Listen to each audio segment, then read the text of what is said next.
Hi friends, আমি ও আমার wife বেরিয়ে পড়লাম কলকাতার পথে।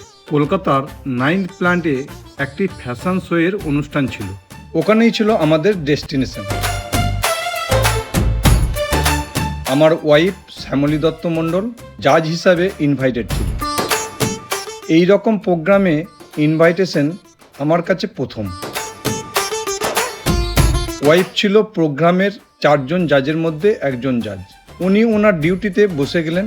তখন আমি কি করব তাই আপনাদের দেখানোর জন্য ভিডিও করতে বসে গেলাম।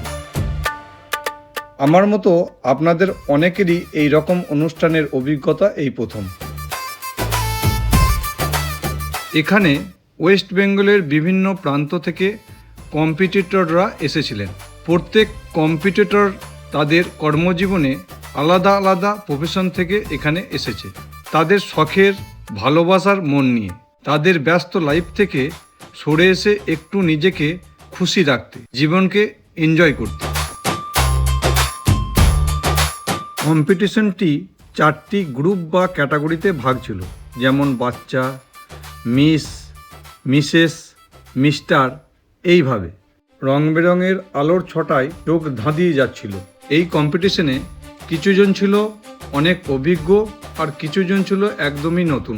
তারা এই মঞ্চ পেয়ে আপ্লুত।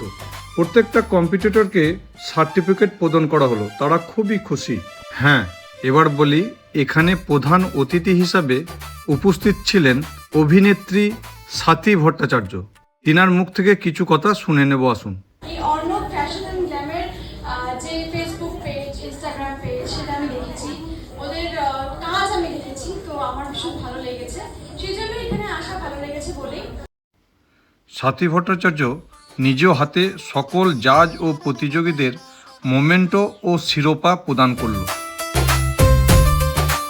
কে প্রথম, কে কি হলো সেটা বড় কথা নয়, প্রতিযোগিতায় পার্টিসিপেট করাটাই বড় কথা।